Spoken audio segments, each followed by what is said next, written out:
Hello there, everybody. You are listening to the Eiffel Tower podcast. My name is Oliver G., an Australian in Paris who every single Monday, I do believe every single Monday for the past 3 years, I release an episode about Paris with an interesting guest, someone doing something cool. And this week is exactly that. You got Stephen Clarke, the award-winning, acclaimed author of 15 books, his latest of which is called The Spy Who Inspired Me.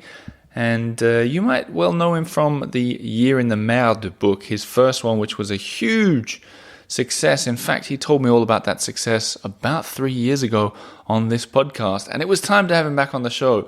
So we talk a little bit about World War II, lockdown in Paris, how a writer gets through a lockdown, and his new book, A Spy Who Inspired Me. Now, I want to just add that this episode was recorded in front of a live audience. I say live audience, it was on Zoom. So does that count as live? I guess so. It was me and Stephen talking with 80 people watching. It was kind of cool, actually. I mean, everyone was muted, so you won't hear them laughing, but they were there, I can promise you. In fact, the proof is in the replay, which you can find at the very top of the Patreon page, patreon.com/the Eiffel Tower. It's the Patreon members who were invited to watch this very show, and it's them who'll be invited to watch more. So I'll give you more information about that at the end of the episode. But first, Stephen Clarke, talking about Paris, talking about his new book. Let's get into it. Stephen Clarke, welcome to the podcast. Thank you. How you doing? Very well, thank you. It's I think it was 3 years ago that we first talked on this podcast. Does that sound right to you?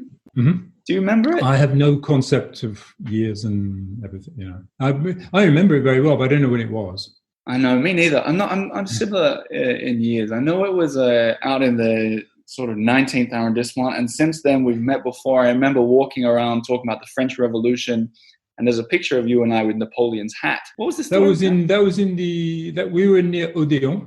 And there's a little alley at Odeon, which just leads off the square Odeon. There's a tiny little alley, and completely by coincidence almost, in that same alley, that was where the first guillotine was tested out before it was used. And it was also where Marat, the famous revolutionary journalist, used to live, the fellow who lived in the bath because he had a terrible skin infection. He lived there, and also Danton used to live right near there as well. It's this tiny alleyway which contains a whole concentration of French revolutionary history. And there's that cafe that actually has one of Napoleon's hats, which since then have become incredibly valuable because one of them sold at auction just outside Paris. I was there at the auction. One of his hats sold for 1.8 million euros, which is about $2 million. Wow. Amazing. And that one, the one that we saw, we had to go up the stairs to see it. I think it was closed and they let us up, but it's kind of crazy to have something so valuable in a cafe. Well, they probably didn't know it was quite that valuable because Napoleon memorabilia has really taken off, and the values have gone. I shouldn't think it's in that same fragile glass case anymore. No, not since you and I went in there, Steve, and they probably... and tried to steal it. No. But as much as I'd love to talk about Napoleon, the topic of the day, we've got a couple of topics of the day, and I think we'll start with the first one, which is something that you're going through as we speak, or that you've gone through especially this year. Lockdown in Paris, being a writer. Mm-hmm. You and I have talked a little bit about this on the phone, but I'm interested to hear more about it. Do you find it's a blessing from a writer's perspective to be stuck inside, or does it make it more difficult? Well, I mean, it is... in general, in life, I'm very lucky, which is I'm a full-time writer. I don't have to do anything else, which means basically I can work wherever I can take my laptop. So, before lockdown, I was spending half my time in London, half my time here, traveling a bit and working all over the place. Now, suddenly I was stuck in Paris, at home, it's very nice. And it was scary at first. We didn't know how effective masks were and things like that. It was scary at first, but and it felt a bit like a prison sentence, being locked in. But then I kind of got in the philosophy, okay, I want this virus to go away as quick as possible. I don't want to catch it, so I'm going to stay indoors as much as possible, go out to buy food because the food shops are open, and that's about it. And then, as you say, it became a kind of blessing because for me, I think a lot of writers are kind of the opposite of a stand-up comedian. I'm not a stand-up comedian. I'm a sort of sit-down, semi-depressive. So if you just let me sit down with my computer and write, in fact, I'm fairly happy. Just feed me now and again, and it's great. And I found that I quickly got into this way of thinking where every morning I'd get up and I'd think, okay, cup of coffee, wow, now I can just write. Isn't this fantastic? And I did loads of stuff. I wrote most of the novel, which we're going to be talking about later, and then reread it and worked on it and everything. I've been working with an American stand-up comedian.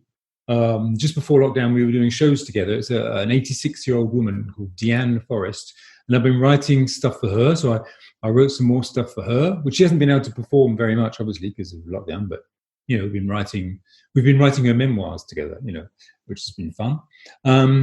I wrote part of a musical, which is a stupid idea because obviously you can't put on a musical at the moment because there are no theatres open. But even so, I sat down and wrote it. I recorded 3 lockdown songs and made videos. You can see them online if you look for me on YouTube.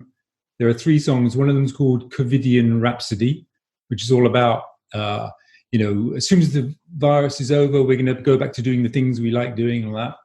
One of the videos has little animated characters that I painted myself. It was just total freedom. Okay, what shall I do today?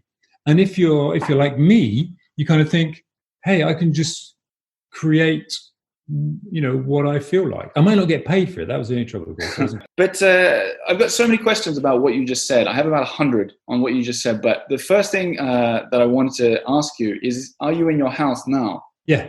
That's where you live. So it looks like, it's not like it's not really a prison sentence. It looks kind of big. I'm a bit like a mafia boss who sets up his own prison and has nice food brought in. Yeah, I'm lucky because, my first novel, A Year in the Merde, was a huge bestseller, which means that I have this. Is that how it works with a huge bestseller? Is it kind of like, do you hang out with like a lot of other authors, by the way? Is this kind of your world?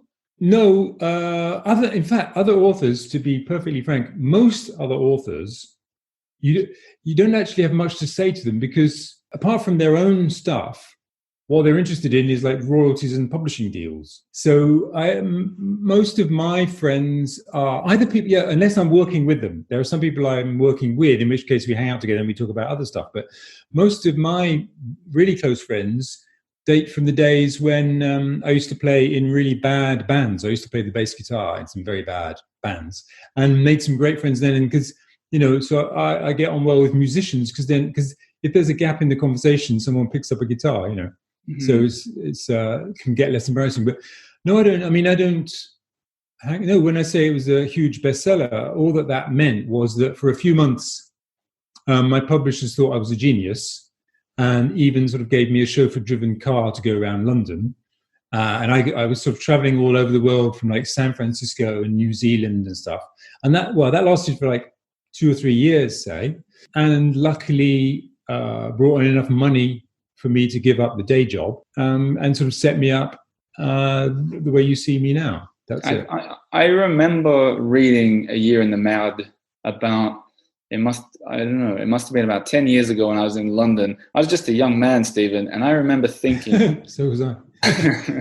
I remember thinking, honestly, if I ever write a book, I want it to be like this, like funny and like your way with words. It really stuck with me. So thanks for the inspiration, Stephen. Brilliant book. And we're going to talk about your new book. But I also want to bring up that one of your friends has been on this show before, Valley. And for those of you guys at home, Valley is the American woman who sang part of what I believe was France's first rap song. Do you remember? Were you living in? No, I wasn't living in. No. It's Chacun fait ce qui lui plaît or something like that. Yeah. It's huge.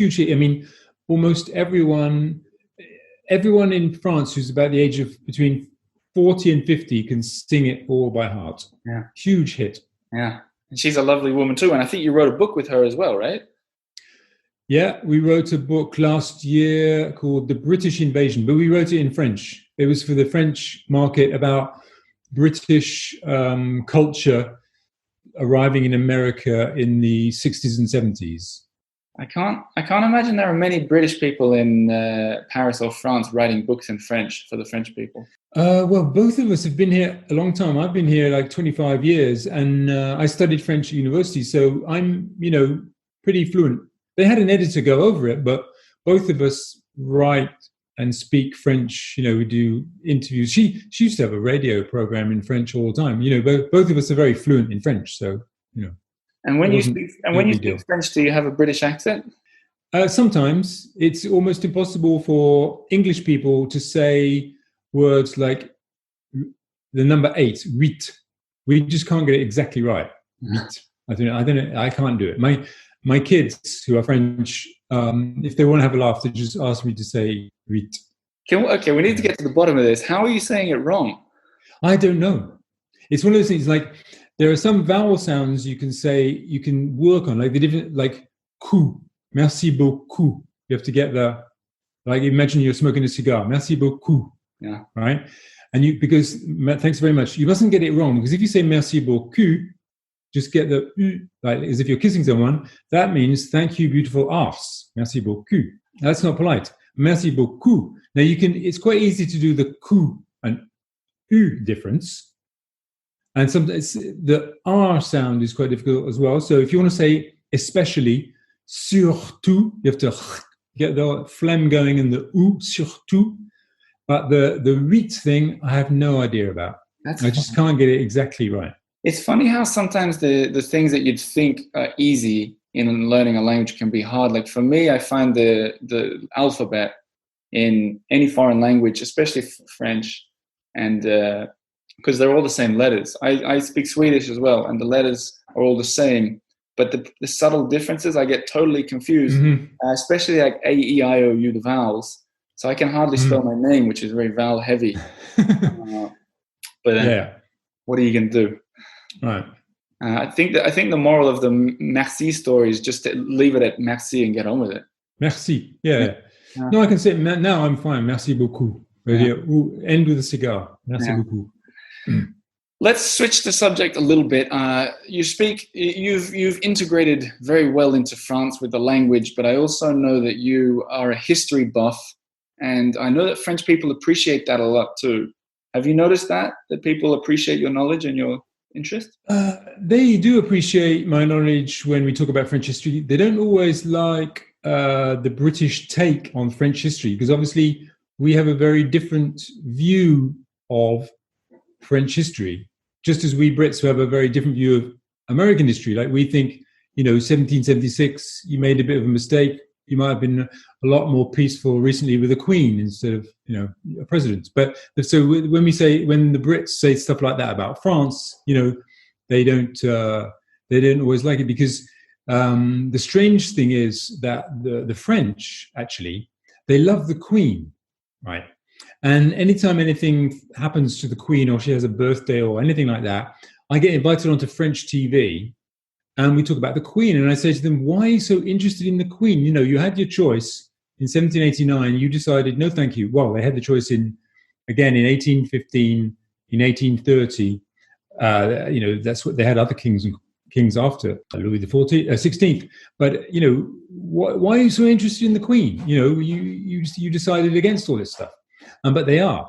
So we Brits have a different view of French history, but I am very interested in French history, in like Napoleon, as I said, Napoleon was a fascinating figure. I mean, and we must admit, even though he lost Waterloo, which not all French historians admit, some French historians still argue to this day, including ex-Prime Minister Lionel Jospin, who wrote a book about this, they still insist that Napoleon won the Battle of Waterloo, or that he won the morning session against the English, but he lost the afternoon session against the Prussians.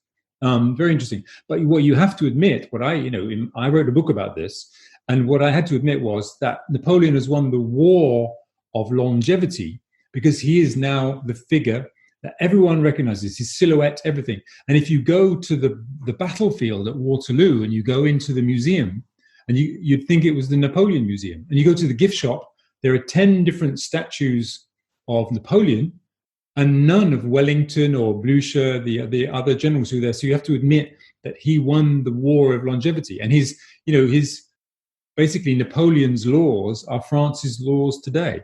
Today, it's just a bit less sexist because in Napoleon's law, women weren't allowed to earn anything, and everything belonged to their husbands. That has changed, fortunately.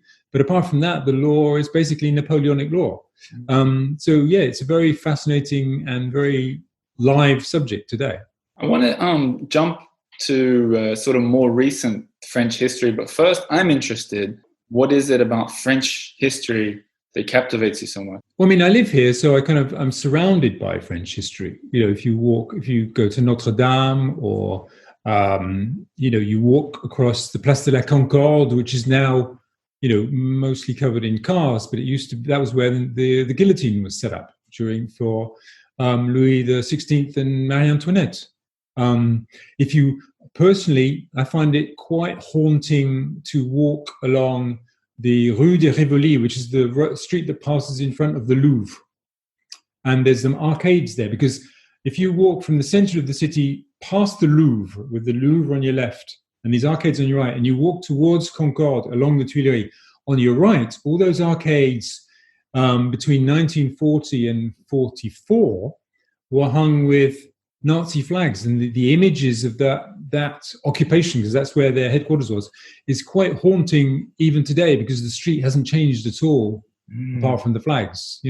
So Paris is it's got a lot of historic feeling about it. When you walk around. It's interesting you bring up World War II. I wanted to talk about the occupation in Paris, because firstly, I know you know a lot about it, but secondly, a lot of people have made comparisons that the lockdown in Paris is somewhat reminiscent of what maybe it was like during World War II, and I want your take on it.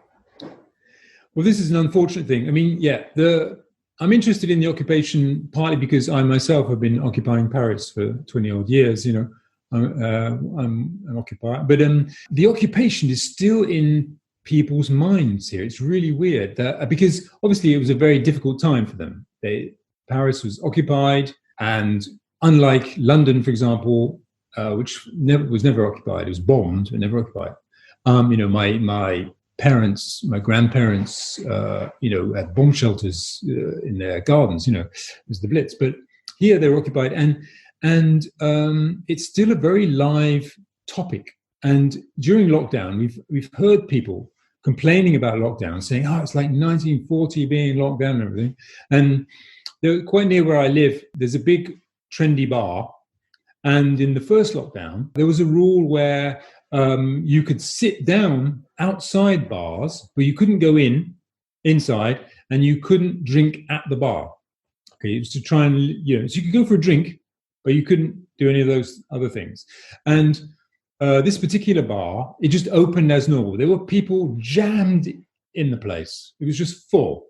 And so one of the neighbors called the police and said, I really think this is a bit problematic. Something's going to happen. So the police came along, and the owner of the bar went online and was saying, "Oh my God, it's like the Gestapo in 1940. And I was thinking, no, it's not. The Gestapo didn't come along and say, "Excuse me, could you all go home, please? Finish your drinks and go home." They didn't do that. They took you away and shot you if they didn't like you.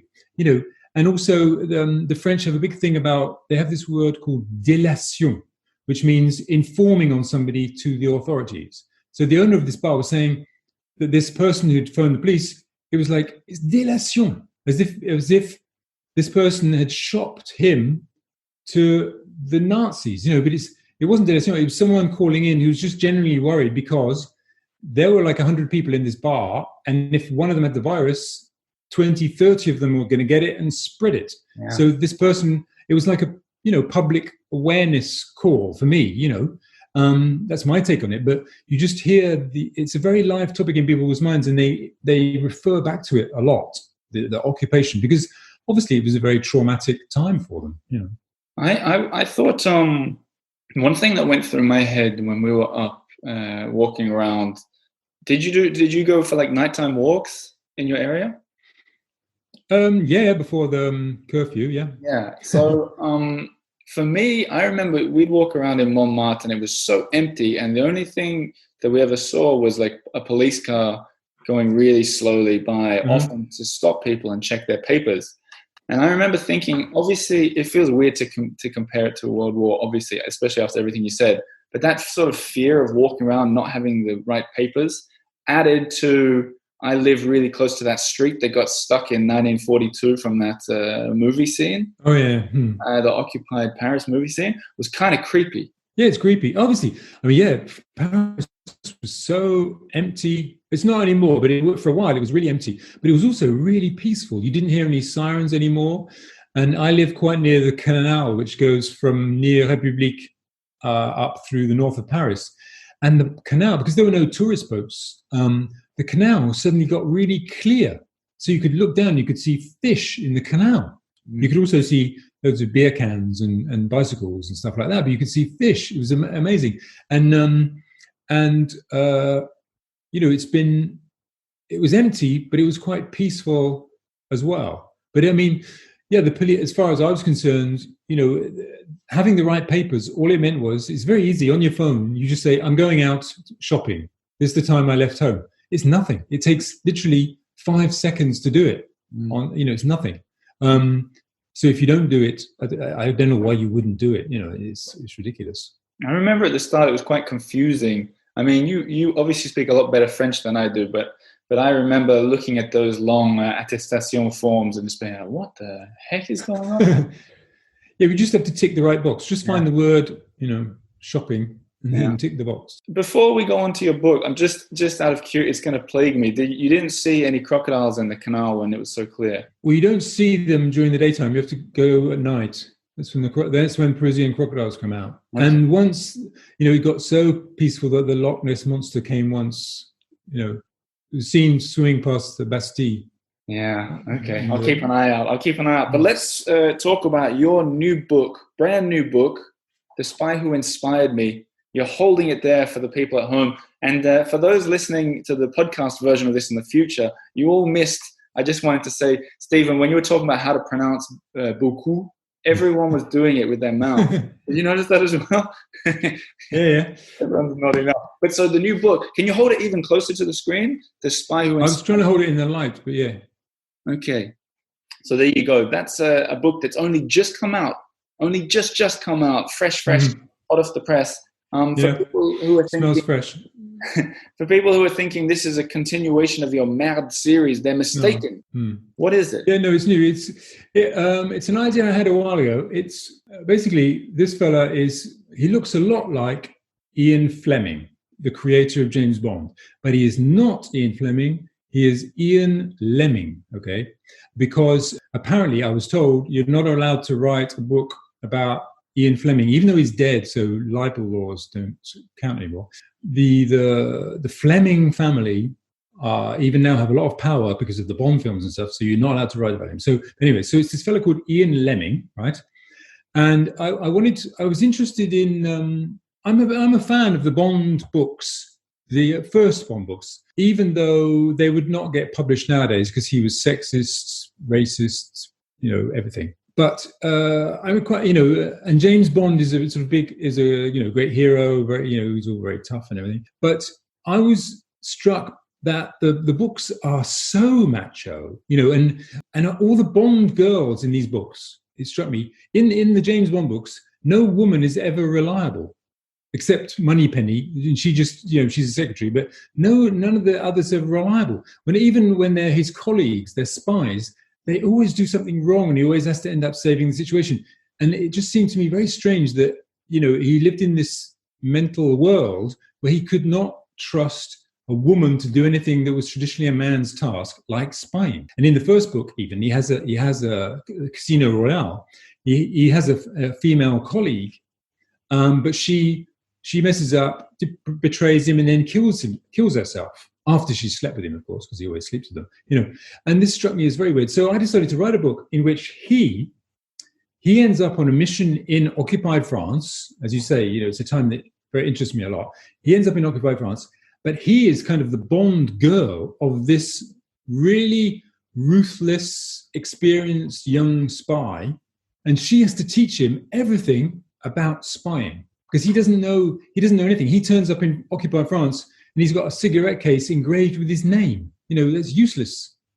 You can't be like that. If you were in real occupied France, they only sent people who could speak fluent French, so they couldn't tell from the accent. You had to hide your identity completely. You couldn't march around saying the name's Bond, James Bond. If you got caught, you were dead. So they go into occupied France, and she teaches him everything, and he finds it so humiliating, really, because he's older than her, and at first he thinks she's just a sort of, secretary or something. He doesn't realize that, there are real women secret agent spies, which there were. There were a whole bunch of them going from London into occupied France, risking their lives. And like about 40% of them got killed, So she teaches him everything, and he's so humiliated that as the novel progresses, they're on a real mission to expose traitors in the resistance. As the book progresses, you see him gradually inventing in his head this male super spy who's going to be living a life of luxury, whereas they're having to eat raw vegetables and sleep in barns. His super spy will live in luxury hotels, and he'll wear a tuxedo, and he'll drink champagne, and of course every woman he meets will be submissive. So he's gradually, you see in the book, you can see these scenes which will come up in future Bond books being inspired by the sort of unpleasant things he has to do, but he romanticizes them so much. So you gradually, that's why it's called The Spy Who Inspired Me, because you gradually see him inventing this super spy in his head, while she's saying, look, get a move on, we've got a mission to do, no, you can't go home yet, you've got to stay here in occupied France, So I'm having a bit of a laugh. I'm turning James Bond on his head, really. He's the Bond girl and she's Bond. He's Ian Lemming and she's called Margot Lind. And have you had any sort of, I don't know if feedback is the right word, but have you heard any word from the Bond crew about this? Fortunately, no, because if they had anything to say, they would say they would come looking for me, because the book never mentions James Bond, and you have to interpret it to say, I recognize that scene isn't that where he's picked up from the Caribbean, whereas in fact they're floating in a dinghy in the freezing English Channel in April. But there's scenes in James Bond books where he's suddenly picked up from the sea by an airplane, and he's in this sort of luxury dinghy with a girl in a bikini, which is the opposite of what he's actually going through. So you'd have to kind of interpret it. But I haven't mentioned James Bond. I haven't mentioned Ian Fleming. So I hope they won't. I hope they'll leave me alone. I think you'll be fine, and I'm looking forward to finishing reading one for fans of your writing, Stephen Clarke, but also fans of France, and also fans of Bond, by the sounds of it. Yeah, well, it's a kind of affectionate spoof. It's a real spy story, but with a bit of comedy. But it's a kind of, it's a real historical novel as well. I got a very nice review from the Historical Novel Society, who said it was sort of an exciting read, a good historical novel, which is the first historical novel I've written. So I was very pleased with that. Well, very exciting. The Spy Who Inspired Me, people can find it either on Stephen Clarke's website, which I'll link in the show notes, or on Amazon. And as I understand, there are options to get signed copies sent directly from London and Paris too. Yeah, right? if you go to the contact email on my website, which is stephenclarkwriter@gmail.com, you can write to me and I can organise signed books. Yeah. There you go. All right. Well, thank you very much for your time, Stephen. And it was great to have you on the show again. Thanks a lot. So there you have it, Stephen Clarke. One more time, you can get his book, The Spy Who Inspired Me, pretty much anywhere on the internet, but starting at his website, stephenclarkwriter.com, is a good idea. Now, as I said before, if you want to watch these live shows or the replays of them, you got to become a Patreon supporter.